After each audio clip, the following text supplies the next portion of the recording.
लोकशाहीर अण्णाभाऊ साठे यांच्या 105व्या जयंतीनिमित्त विधवा गरीब गरजू महिलांना 105 साडी चोळीचे वाटप। नवतरुणांनी महापुरुषांचे विचार आत्मसात करावे।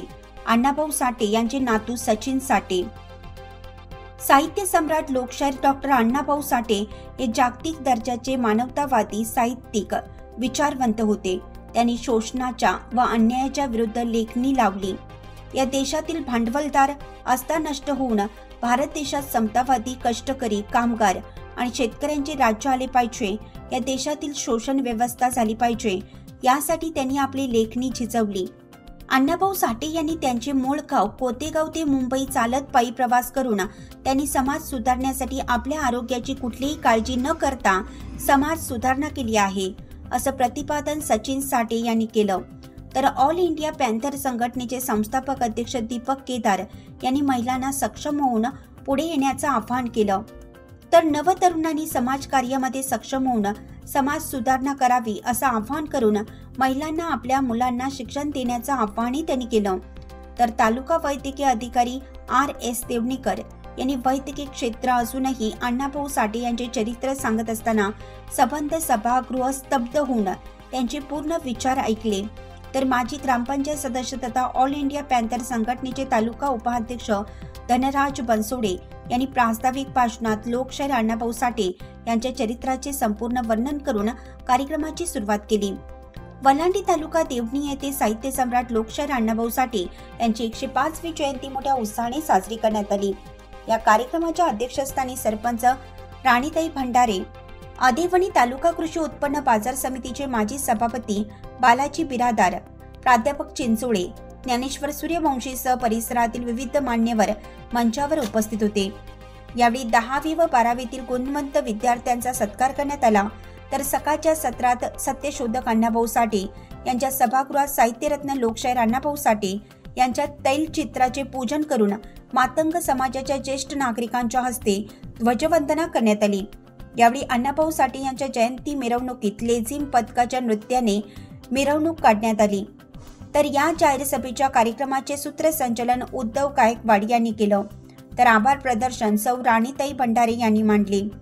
जयंती समितीचे अध्यक्ष उद्धव गायकवाड, उपाध्यक्ष अंतेश्वर सूर्यवंशी, सहकोषाध्यक्ष भानुदास गायकवाड, सूर्यकांत गायकवाड, सुभाष बाबरे, मिरवणूक अध्यक्ष अविनाश गायकवाड, उपाध्यक्ष विशाल बाबरे, सचिव श्याम सूर्यवंशी। हा कार्यक्रम यशस्वीतेसाठी रवी गायकवाड, रवी सूर्यवंशी, ज्ञानेश्वर गायकवाड, विलास वाघमारे, गुणाजी सूर्यवंशी, वीरकुमार सूर्यवंशी, धर्मेंद्र कांबळे, नितेश कांबळे, परमेश्वर गायकवाड, बैजनाथ गायकवाड व समस्त मातंग समाज बांधव उपस्थित होते। अण्णाभाऊ साठे जयंतीनिमित्त विधवा गोरगरीब गरजू महिलांना 105 साडी चोळीचे वाटप राजकुमार होगाडे यांच्या हस्ते करण्यात आले। सचिनजी साठे हे सुद्धा आमच्या गावात या अण्णाभाऊ साठेच्या 105व्या जयंतीनिमित्त उत्सव समितीनिमित्त आला, त्याबद्दल वलांडीच्या प्रथम नागरिक नात्याने आमचे तुमचे खूप खूप आभार। त्यानंतर एक बुलंद आवाज दीपकभाई केदार यांचं सुद्धा या नदीतर्फे आपण मार्गदर्शन केलं, त्या सर्वांच्या वतीनं गावकऱ्यांच्या वतीनं खूप खूप आभार। आणि आदरणीय देवणीकर सर, मला तर वाटतं डॉक्टर वैद्यकीय क्षेत्रातून साहित्यातले सुद्धा डॉक्टर्स आहेत असं मला शंका आहे, कारण एवढं गाढा अभ्यास शिक्षण क्षेत्रात काम करताना आम्ही साहित्य खूप वाचतो आणि साहित्य वाचन तरच ते तोंडातून बाहेर पडतं। आणि असा गाढे अभ्यासक असे आमचे देवणीकर सर, त्यांचं सुद्धा या वलांडी नगरीतर्फे खूप खूप आभार। आणि सगळ्या व्यासपीठावरचे सन्माननीय सदस्य त्यांनी सुद्धा या जयंती उत्सव निमित्त खूप वेळ अमूल्य दिल्याबद्दल गावकऱ्यांच्या वतीनं खूप खूप आभार। संयोजक समिती खूप सुंदर असा म्हणजे संगम घडून आलेला आहे, कारण आता गौतम बुद्धांनी सांगितलं, विज्ञानवाद सांगितला आणि शांतीचा संदेश दिला। जगतुती महात्मापाशी सरळ सांगितलंय, आंतरजाती विवाह करून त्यांनी जातीयता नष्ट केली आहे। इसवी पूर्व छत्रपती शिवाजी महाराजांनी तलवार दिली, तुम्हाला मला केदार भाऊ अत्याचाराचं मूळ नष्ट करण्यासाठी शिवाजी महाराजांनी आपल्याला तलवार दिलेली आहे। छत्रपती शाहू राजा महाराजांनी आपल्याला सर्वांना आरक्षण दिलेलं आहे। हे अभ्यास करणारी टीम तुमच्या माझ्या समोर आहे. त्यांना विनंती करणार आहे मी. त्याचबरोबर साहित्य विश्वरत्न डॉक्टर बाबासाहेब आंबेडकरांच्या घटनेने आपण या ठिकाणी बसायचा अधिकार आहे, या ठिकाणी बोलण्याचा अधिकार आहे, तुम्हाला मला एकत्र जमण्याचा अधिकार आहे. ते विश्वरत्न बाबासाहेबांच्या संविधानाने ते संविधान तुम्हाला मला दिलेलं आहे. महात्मा फुलेंनी शिक्षण दिलेलं त्यांच्या कुटुंबाने आपल्याला. कुठल्याही महिलांना शिक्षणाचा अधिकार नव्हता. ज्या लोकांना आमचा विचार होता त्यांच्या बाळाला शिक्षणाचा अधिकार नव्हता. त्या महात्मा फुले दापण त्यांनी आपल्याला शिक्षण दिलेलं आहे. त्यांचा विचार तुम्हाला मला जागृत ठेवायची गरज आहे. ज्यांची आज जयंती करतोय जगत विश्वरत्नांना बोलसाठी जगाचा इतिहास तुम्हाला मला दिलेला आहे आणि सांगितलेलं आहे. मावळा मांगडा बदलाय नाही, गाव बदलाय नाही, तालुका जिल्हा बदलाय सांगितलेले नाही. बाबासाहेबांच्या नतमस्तक झाले चैत्यभूमीवर जग बदल गारुडी घात मला सांगून गेले भीमराव. हे वचन तुम्हाला महत्वाचं आहे ही त्यासाठी ही मंडळी इथं आलेली आहे. जातीची जयंती म्हणालीच नाही. भारत नसून देशात नंबर 1 जयंती आहे. जयंती समितीचं परत एकदा जाहीर अभिनंदन स्वागत करतोय आणि मान्यवर व्यासपीठाला विनंती करतोय, सूचना नाही. महाराष्ट्रातल्या सरकारच्या वतीनं दलितांवर बहुजनावर अत्याचार वाढले जात आहे. काल परवा पुण्याच्या प्रकरणामध्ये माना महाराजा पोलिसांनी डांबून मारले. केदार भाऊ वाचताय पेपर तुम्ही. याकडे तुम्हाला मला लक्ष द्यावं लागणार. सचिन भाऊ सूर्यवंशीचं मर्डर झालं दोन्ही तालुक्यात. त्यात आपण कर्तव्याने त्याच्यात मदत केला. अनेक बलात्कार होत आहे, अनेक अत्याचार होत आहे. याकडे मी जयंती समितीनं लक्ष द्यायचं आहे. मिस्टर मी छक्कड म्हणलो कादंबऱ्या सांगितलं म्हणजे अत्याचार होऊन संपणार नाही. तोही अभ्यास निश्चित करायचा आहे. पण भारतीय संविधानाचं संरक्षण बाबासाहेबांच्या विचाराचं या सर्व महापुरुषांच्या विचाराचं पावित्र्य राखून तुम्हाला मला जयंती करायच्या. 1 ऑगस्ट जयंत्या करायच्या. गुन्हा मात्र मरई मसुबा सुधायचा हे कदापि चालू करणार नाही. हे बंद करा अशी विनंती करतो. सर्वांना या ठिकाणी मानाचा जय भीम जिंदाबाद, जय संविधान, जय भारत करतो. आलं पाहिजे तेव्हा आम्ही त्यांचं ऐकून घेऊ. ही गोष्ट आपण सगळ्यांनी लक्षात घेतली पाहिजे. आणि अण्णाभाऊंच्या या एकूण सगळ्या प्रवासाचा, या सगळ्या अण्णाभाऊंच्या उभ्या आयुष्याचं जे ओझ, जो विचाराचा गाड आहे तो आम्ही पुढे घेऊन जात असताना तुम्ही जे मला वारसदार म्हणून या मंचावर बोलवत आहे, वारसदार म्हणून वंशज म्हणून जन्माला येणं खूप सोपं आहे, पण वंशज म्हणून सिद्ध होणं फार कठीण आहे. आणि मला अण्णाभाऊच्या रक्ताचा वारस होण्यापेक्षा मला अण्णाभाऊच्या विचाराचा वारसदार व्हायला आवडेल.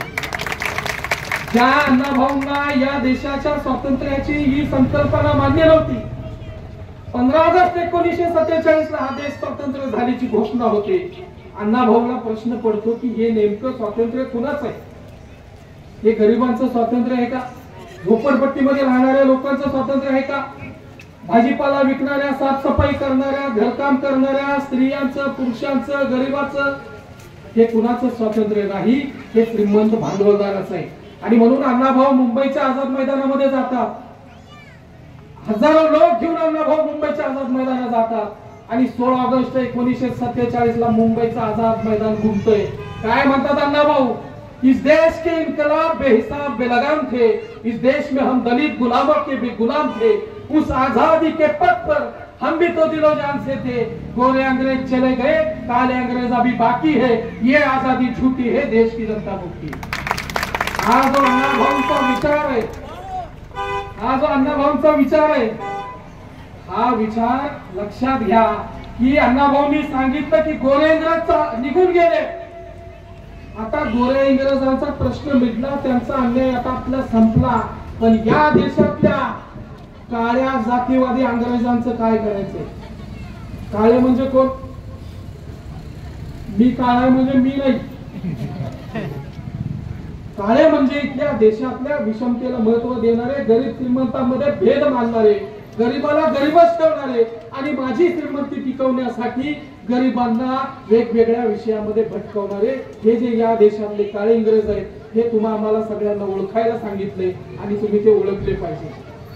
श्रीमंताच्या, भांडवलदाराच्या, गोडगोड भाषण करणाऱ्या लोकांच्या नादी लागण्यामुळं या समाजाचं प्रचंड मोठं नुकसान झालेलं आहे. असं आमच्यात अनेक लोक आहेत, त्यांना असं वाटतं की मी साहेबाच्या बंगल्यात गेल्यावर साहेब माझ्या गरिबीतून मला मुक्त करेल, पण श्रीमंताच्या महलामध्ये गरिबांना जाऊन गरिबीच्या मुक्तीचा मार्ग कसा शोधायचा आहे? अजिबात त्या ठिकाणी आपल्याला गरिबीच्या मुक्तीचा मार्ग मिळणार नाही. श्रीमंताला श्रीमंताची श्रीमंती टिकवण्यासाठी तुम्हाला सगळ्यांना गरीबच ठेवावं लागेल, हे श्रीमंताला कळालेलं आहे. जेव्हा श्रीमंताच्या जोडीला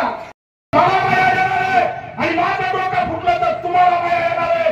या दुसरे कुणी बली येऊ शकत नाही. हे नातं जपायला शिका. हे फक्त मातापुरते अजेंडे बनवतील. आणि म्हणून मला जास्त बोलायचंय. परत कधी आलो तर मी बोलल या भागात. कर्नाटक पासून कार्यकर्ते आले. फक्त मी आया बहिणीला एवढंच सांगतोय की सतर्क राहा. कार्यकर्त्यांना आवाहन करतोय, चळवळ जिवंत करा. हे पॅंथर ढाल्यावर सूर्यवंशी आजही त्यांच्या बोलण्यामध्ये चालण्यामध्ये जी धमक आहे ती आजच्या पिढीमध्ये दिसत नाही. अण्णाभाऊ साठेंच्या बाबतीत लवजी, आमच्या लवजींच्या बाबतीत दिशाभूल करणारा इतिहास पेरला जातो. आणि म्हणून मातंग समाजाच्या तरुणापुढे मोठं चॅलेंज आहे. खरा इतिहास पुढे आणण्याचं चॅलेंज आहे. समाजाचं प्रबोधन करण्याचं चॅलेंज आहे. सगळ्या 18 पगड जातीसाठी फिरणारा आधी केला आहे. मी तुमच्यासाठी उभा आहे. जात धर्म आम्ही कधी बघितला नाही. त्या जामनेरला आमचा सुलेमान खान त्या ठिकाणी हळहळ करून मारला, त्याचे नख काढले. 1 मिनिट विचार केला नाही की तो मुस्लिम आहे का काय. मानवता म्हणून आम्ही त्या ठिकाणी धावून गेलो आणि त्या मुस्लिम समाजाच्या तरुणाला न्याय देण्यासाठी लढलो. मराठ्यांसाठी लढतो, ओबीसीसाठी लढतो. हळूहळू आम्ही दरी कमी करण्याचा प्रयत्न करतोय. आणि म्हणून तुम्ही याला साथ द्या.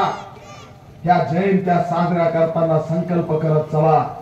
आज तुम्ही संकल्प करा की मी माझ्या लेकराला शिकवणार. तुम्हाला काहीच करायचं नाही, या लेकरांना शिक्षण द्या. हे शिक्षण हिसकावून घेतलं जात आहे. हे शिक्षणासाठी आग्रही राहा. बाबासाहेबांनी दिलेला हक्क मिळवण्यासाठी तत्पर राहा. आज मी जयंतीमध्ये जातो अनेक ठिकाणी. आता तर मला जाऊ वाटत नाही. अर्ध्याच्या वर तर दारूच पेलेले असते. खरंय का? तेव्हा ताई जोरात बोलली. खरंय. या दारूने आपलं वाटोळ केलं. आमच्या वज्रमुठीत दारू देतात आणि पिक्चर मध्ये हिंदुत्व म्हणून सांगता. हे दारूचे कारखाने कुणासाठी आहेत? मला अनेक जण म्हणले दारू बोलायला लागले. आपले 4 कार्यकर्ते विकते. काय म्हणलं त्याच्यावर नाही बोलत रे बाबा. मी बोलतोय कारखान्यावर. हे कारखान्यांनी जे निर्माण केले. नरेंद्र मोदी या देशात काय करणार आहे? आरएसएस कसं षडयंत्र करणार आहे? संविधान कसं धोक्यात आहे? या देशाचा जीडीपी कुठे आहे? ही सांगणारी जर अवलाद कोण असेल ना, ती बाबासाहेबांची आणि अण्णाभाऊची अवलाद आहे. म्हणून त्यांना दारू पाजून सुस्त केलं जातं. हे षडयंत्र तुम्ही लक्षात. या संकल्प करा.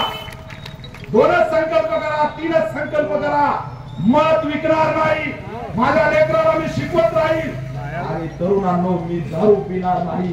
याचा सुद्धा तुम्ही या ठिकाणी आज संकल्प करा. हीच खऱ्या अर्थाने जयंती साजरी होईल एवढंच असणारा आव्हान करतो आणि आपल्याला शुभेच्छा देतो. हा दीपक केदार तुमच्या पाठीशी ठाम. जे लोक, जे कार्यकर्ते प्रयत्न करत असतात, असा हा प्रयत्न आपल्या गावामध्ये या आयोजक मंडळींनी केलेला आहे. आणि त्यांच्या या प्रयत्नांना यश प्राप्त व्हावं अशी आमची सुद्धा भावना आहे. आणि म्हणून मी आयोजकांचं खूप धन्यवाद देतो की आपण अतिशय छान अशा कार्यक्रमाचं आयोजन या प्रसंगाने केलेलं आहे. सत्यशोधकाच्या या जयंतीच्या निमित्तानं अण्णाभाऊ साठे हे वाटेगावच्या त्या दलदलीमधले, ज्या ठिकाणी प्रचंड दुःख आहे, ज्या ठिकाणी अत्यंत दारिद्र्य आहे, जिथं फक्त वेदना आहेत, संघर्ष आहे, तिथल्या विषमतेचं, घाणीचं साम्राज्य, अशा या प्रसंगामध्ये त्या काळामध्ये सत्यशोधक अण्णाभाऊ साठे नावाने ही तुमच्या आमच्यासाठी फार अभिमानाची बाब. बांधवांनो, अण्णाभाऊंचा जन्म, अण्णाभाऊंचा वाटेगाव ते मुंबईचा पायी प्रवास, पुन्हा तो रशियाचा प्रवास हे तुम्हाला आम्हाला सगळ्यांना माहित आहे. पण अण्णाभाऊंची भूमिका, अण्णाभाऊंना अपेक्षित असलेला समाज आजच्या या 21व्या शतकामध्ये तयार झाला पाहिजे. आणि अण्णाभाऊंना काय अपेक्षित होतं आणि अण्णाभाऊचा त्यांच्या साहित्यामधला जो शब्दांचा जो प्रपंच आहे, ज्या शब्दांमुळे म्हणजे ज्या काळामध्ये तुमच्या आमच्याबद्दल कोणी लिहित नव्हतं, तुमच्या आमच्याबद्दल कोणी बोलत नव्हतं, कोणीही भांडायला तयार नव्हतं, अशा काळामध्ये अण्णाभाऊंनी अशा लोकांचा शोध घेतला की जी लोक डोंगरदऱ्यामध्ये गाव कुसाबाहेर त्यांचा इतिहास विस्कटून गेला. मग मराठा समाजाचा सतू भोसले असेल किंवा महानायक मांगाचा फकीर असेल, ज्यानं इथल्या व्यवस्थेला ठणकावून सांगितलं की तू आमच्या हाजऱ्या घेणारा होऊ नकोस, कारण आमचं मांगाचं लगीन तलवारी संग झालेलं आहे, तू इथनं नीट गपगुमान निघून जा, नाही तर तुझे तुकडे केले जातील. अशा या महानायक फकीराचा इतिहास सुद्धा असेल. हा अण्णाभाऊंनी त्या काळामध्ये अत्यंत सामान्य कुटुंबातल्या आणि या देशासाठी रक्त सांडणाऱ्या, या राष्ट्राच्या हितासाठी स्वतःचं आयुष्य झोकून देणाऱ्या, झोपडपट्टीमध्ये राहणाऱ्या लोकांचा म्हणजेच नायक आणि नायिकांचा इतिहास तुमच्या आमच्या समोर आणला. आणि अण्णाभाऊंनी काय सांगितलंय की साहित्य हे श्रीमंत लोकांच्या करमणुकीचं साधन नाही. जर कुणी म्हणत असेल की मला आता माझा वेळ जात नाही आणि मला फकीरा वाचायला द्या, तर अशा मूर्ख माणसाला फकीरा वाचायला देऊ नका. साहित्य हे श्रीमंत लोकांच्या करमणुकीचं साधन नाही हे अण्णाभाऊंनी स्पष्ट केलेलं आहे. अण्णाभाऊंनी सांगितलंय की साहित्य हे दीनदलिताचं, कष्टकऱ्याचं, गरिबाचं, श्रमिकांचं दुःख आहे आणि ते मला जगाच्या पटलावर मांडायचं आहे, म्हणून मी लिहितोय. आणि लिहित असताना मला हे माहित आहे की ही सगळी माणसं माझी माणसं आहेत, ही सगळी माझी माणसं आहेत आणि या सगळ्या माणसांनी स्वतः घाम गाळलाय, स्वतः रक्त सांडलंय आणि जगाला जगवण्याची ताकद या लोकांच्या मनगटामध्ये. आणि म्हणून अण्णाभाऊ म्हणले की ही पृथ्वी शेषनागाच्या फण्यावर नाही. तो जो काही नाग 5 फण्याचा तुम्हा आम्हाला सगळ्यांना सांगितलंय, त्या नागाच्या फण्यावर ती पृथ्वी नाही, तर श्रमिकांच्या, कष्टकऱ्यांच्या तळहातावर आहे. म्हणजे कोण आहे? तर सगळे तुम्ही आम्ही लोक आहे.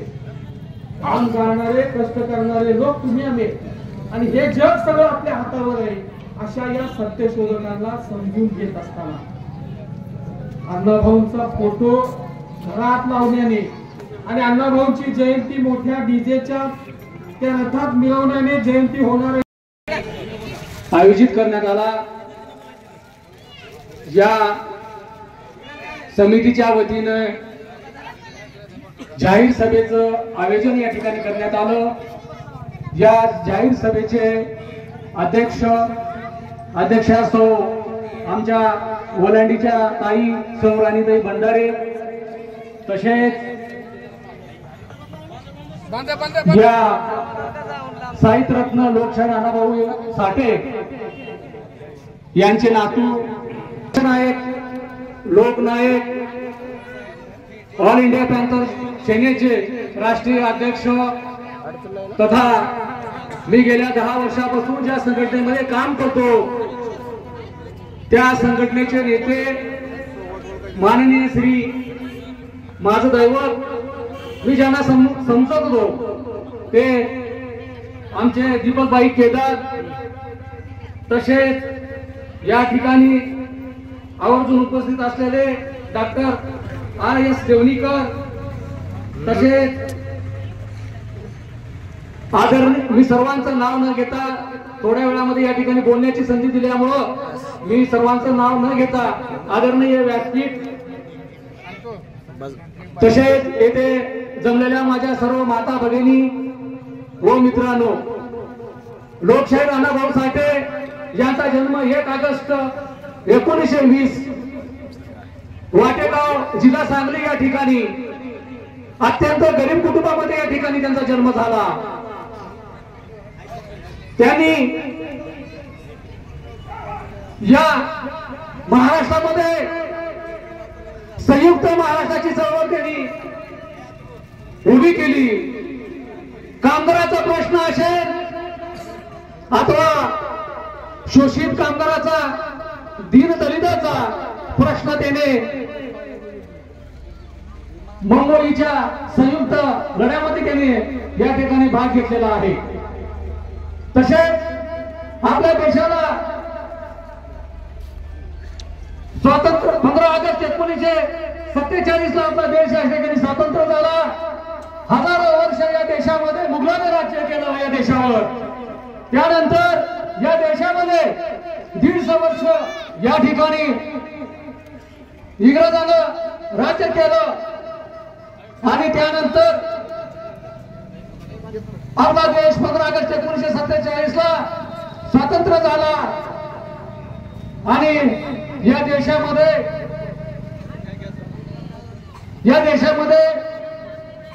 अतिशय परिस्थिती नाजूक होती। त्यांनी 16 ऑगस्ट 1947 ला महाराष्ट्रामध्ये फार मोठा या ठिकाणी मोर्चा काढला आणि त्या मोर्चामध्ये त्यांनी सांगितलं कि ये आजादी झूठी है और देश की जनता धोकी है, असं विद्रोह वाक्य त्यांनी त्या ठिकाणी या कामगाराच्या प्रश्नावर या ठिकाणी मांडला। लोकशाही आंदोलनासाठी अत्यंत गरिबी अवस्थेमध्ये त्याने आपले जीवन या ठिकाणी जगलेले आहेत। एवढंच नाही तर रशियामध्ये दुसरं महायुद्ध या ठिकाणी झालं आणि त्या दुसऱ्या महायुद्धामध्ये लेनिनचा साम्यवाद या ठिकाणी रुजवला गेला। मग भारताच्या या नाजूक परिस्थितीमध्ये आपल्या देशाच्या नागरिकांची व्यथा त्यांनी मांडण्यासाठी त्यांनी रशियाला जाण्यासाठी बरेच या ठिकाणी प्रयत्न केले, परंतु त्यांची परिस्थिती नाजूक असल्यामुळे त्यावेळेस या राज्याचे मुख्यमंत्री माननीय श्री बाळासाहेब खेर नावाचे होते, त्यांच्याकडे त्यांनी गेले आणि त्यांनी सांगितले की मला या ठिकाणी जाण्यासाठी काहीतरी मदत करा, पण मदतच नाही तर त्यांना जेलमध्ये टाकण्याचा त्यांनी घात या ठिकाणी घातला।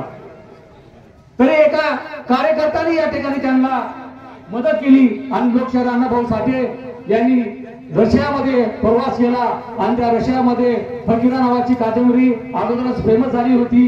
चित्रा नावाची कादंबरी सुद्धा त्यांनी या ठिकाणी फेमस झाली होती आणि सुलतान नावाच्या या कथेमुळे त्यांनी अत्यंत लोकप्रियता या ठिकाणी मिळवली आणि तेथील नागरिकांची या ठिकाणी त्यांनी तिथल्या शोषित कामगाराचा प्रश्न त्यांनी मांडण्यासाठी आपल्या देशामध्ये मिश्र अवस्था असल्यामुळे व रशियामध्ये साम्यवाद अर्थव्यवस्था असल्यामुळे तिथल्या नागरिकांचं जीवन कोणत्या पद्धतीने जगण्यासाठी आहे याचा अभ्यास करण्यासाठी लोकशाहीर अण्णाभाऊ साठे या रशियामध्ये गेले आणि आपल्या या देशामध्ये कोणती पद्धत आहे आणि आपल्या रशियामध्ये कोणती पद्धत आहे हे त्यांनी या ठिकाणी मांडलेलं आहे।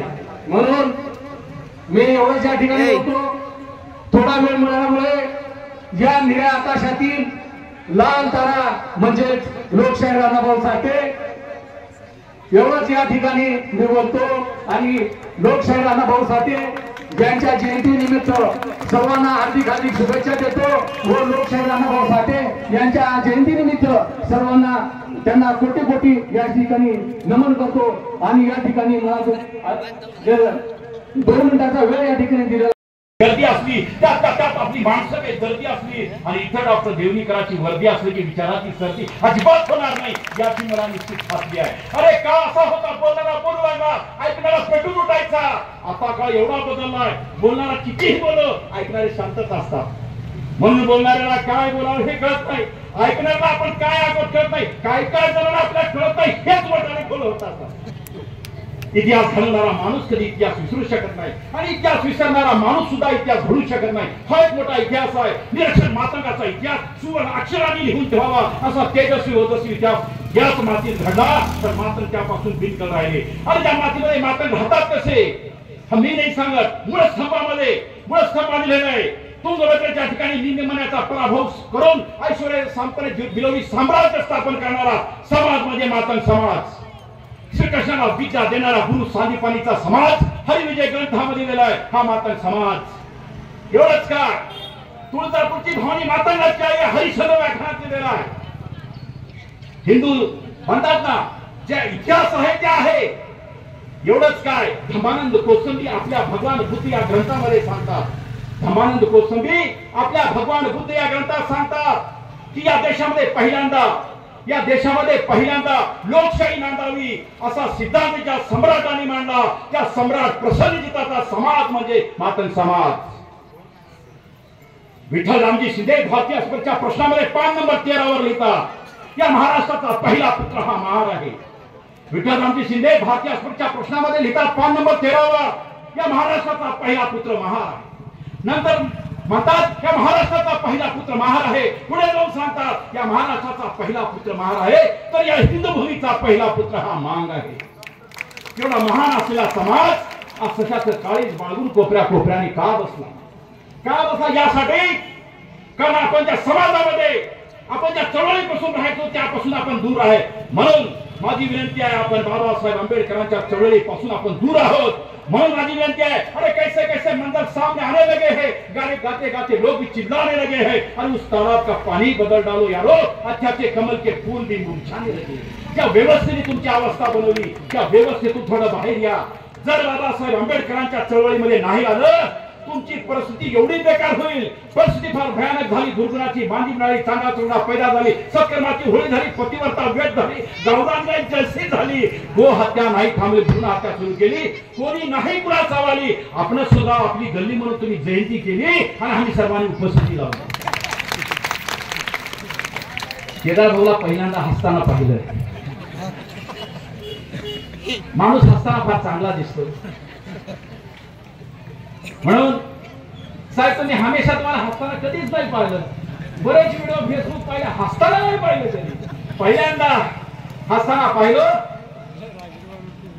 अरे वो जहां उसी का है जो मुस्कुराना जानता है, ये जहां उसी का है जो मुस्कुराना जानता है, ये रोशनी भी उसी की है जो क्षमा जलाना जानता है. हर जगह मस्जिद मंदिर गुरुद्वारे है लेकिन ईश्वर उसी के पास है जो स्माइल देना जानता है.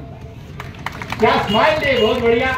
फार आपण चांगला आम्ही जर बोलत राहिलो महाराज हे सगळे इथून तिथून म्हणतील हे कधी संपल, कारण पिक्चर 3 तासाचा मध्ये इंटरव्हल असते. हे काही थांबतच नाही. म्हणून माझी विनंती आहे एवढे मोठमोठे लोक या ठिकाणी आपल्या ठिकाणी आले आणि आमचं खरंच ज्ञानेश्वर भाऊ सुरेशजीने सांगितलं की पॅन्थर आणि त्या समाजाने पहिल्यांदा जयंती ही चळवळ बाबासाहेब आंबेडकरांची मूळ चळवळ आहे. ती चळवळीला आपण गती द्यायला पाहिजे.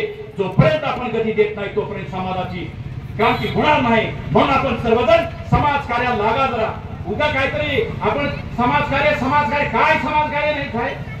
4 जयंत्या केल्या पंचायत समितीला निवडून येईल, 10 जयंत्या केल्या जिल्हा परिषदला निवडून येईल, 100 जयंत्या केल्या आमदारकीला थांबेल, 200 जयंत्या केल्या खासदारकीला थांबेल. अरे हे काय समाजकार्य काय?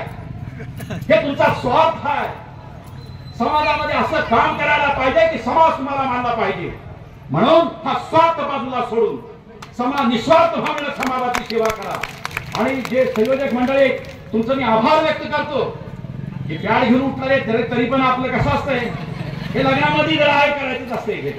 म्हणून जयंती करत असताना कृपया आपण दोन्ही समाज सर्व बहुजन समाज एकत्र या. महापुरुष कुणा घरचे नाही, महापुरुष सर्वांचे.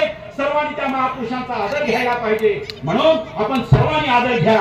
आपण बोलायला थांबले की साहेब सकाळ निघल म्हणून जे काय महाराजांचं कीर्तन चालूच होतं सगळे उठून गेले. एकच प्रश्न होतं आणि म्हणलं सगळे उठून गेले तू कस का बसलाय. आता काय करा त्या नाही आम्हाला सवय सगळे उठून गेले तू एकटा कसा बसाय. महाराजांमध्ये तुमचं चल द्या नाही नाही कस काय तो उद्धारच करून टाकतो. नाही हो महाराज चल म्हणे चल द्या. अरे सांग सगळे उठून गेले, तू कस का बसलाय? हो महाराज मी यासाठी बसलोय तुमच्या पायाखाली माझं घोंगडा आहे म्हणून बसतो. काय महाराज साहेब. आणि बोलता बोलता महाराज असं पाहिजे एक लाकूड घेऊन थांबलं होतं. महाराज त्याला बघाले आणि बोलाले कस काय लाकूड घेता? नाही तुमचं चल द्या, नाही तुमचं चल द्या. अरे लाकूड कस काय गेलं? हे तुमच्यासाठी नाही आहे, तुमचं चलू द्या. तुम्हाला ज्याने या ठिकाणी बोलावलं ना त्याच्या कमरात भरायसाठी हातात होऊ दे.